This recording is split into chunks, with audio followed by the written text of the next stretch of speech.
So we are continuing with the expenses that are specifically allowed. And we are going to look at, here we have assessed loss brought forward. Assessed loss arises where the total amount of income is exceeded by the total deductions allowed to the taxpayer, when the deductions allowed are more than the income that you have. Yes, so what you get is what we call assessed loss. And this shall be carried forward and allowed as a deduction in determining the taxpayer's chargeable income in the following year. In case in this year of income, your deductions that are allowed are more than your income, the loss that you incur is supposed to be allowed as a deduction in the following year of income. So an assessed loss brought forward is allowed as a deduction. Then another one is startup costs.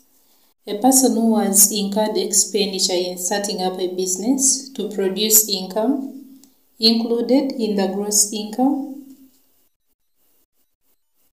shall be allowed a deduction of an amount equal to 25% of the expenditure in the year of income in which the expenditure was incurred, and the following 3 years of income in which the business is carried on by the business. So in case you incur expenses to start up a business, 25% of those expenses are allowed as a deduction in the first year that you incurred those expenses, and then the following 3 years.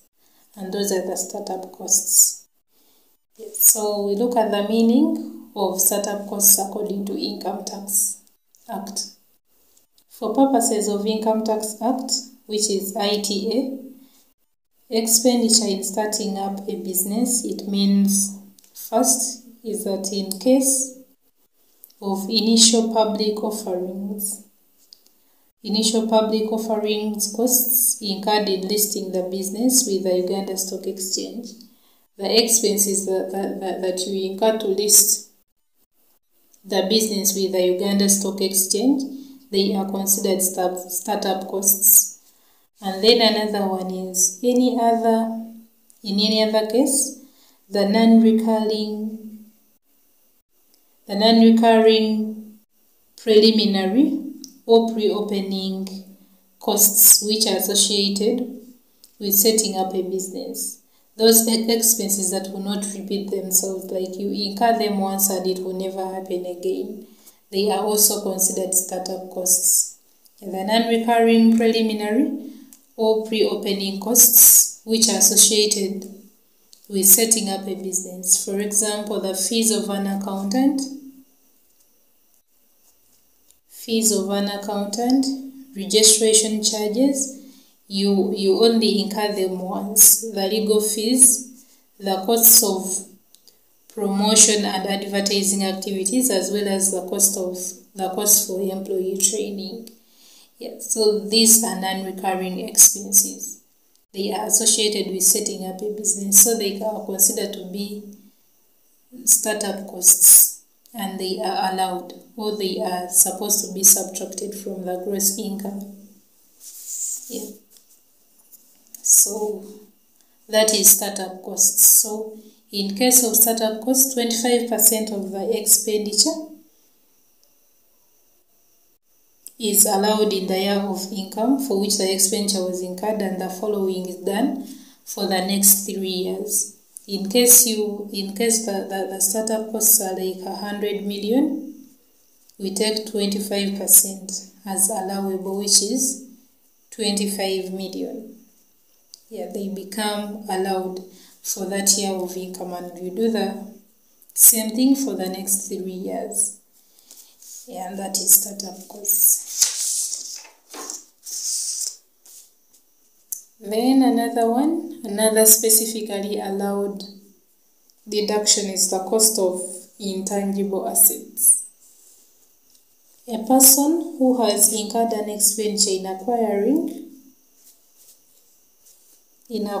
an intangible asset. Intangible, you cannot touch it.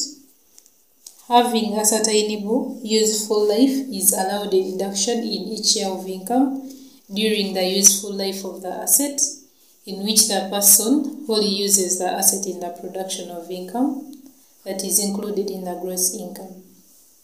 So in case you incur costs in acquiring an intangible asset, you are supposed, it is allowed as a deduction.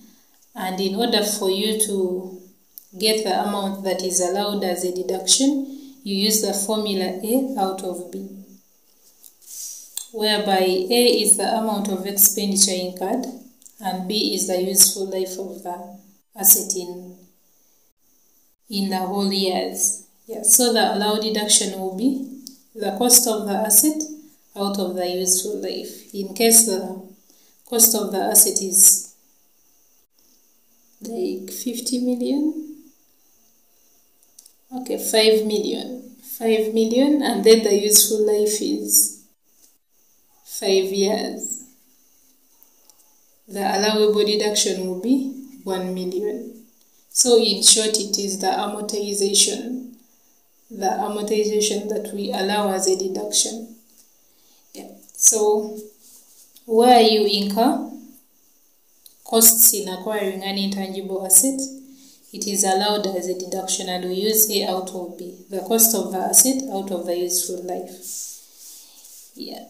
Where an intangible asset has been disposed of by the person during the year of income, the cost base is reduced by any deduction allowed under the section in respect of the asset. In case you dispose, you're supposed to subtract it.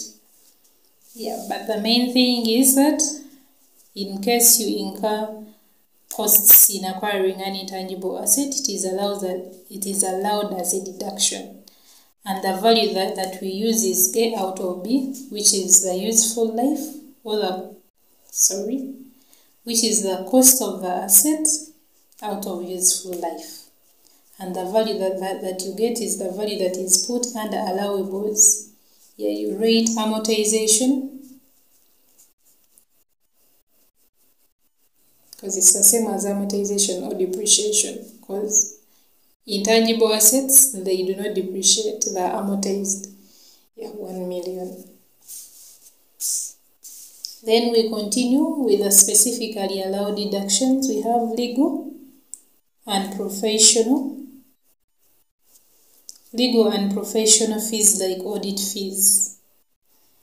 The consultancy fees, etc., they are normally allowed as business expenses incurred on business matters relevant for production of business income. So any legal and professional fees that are incurred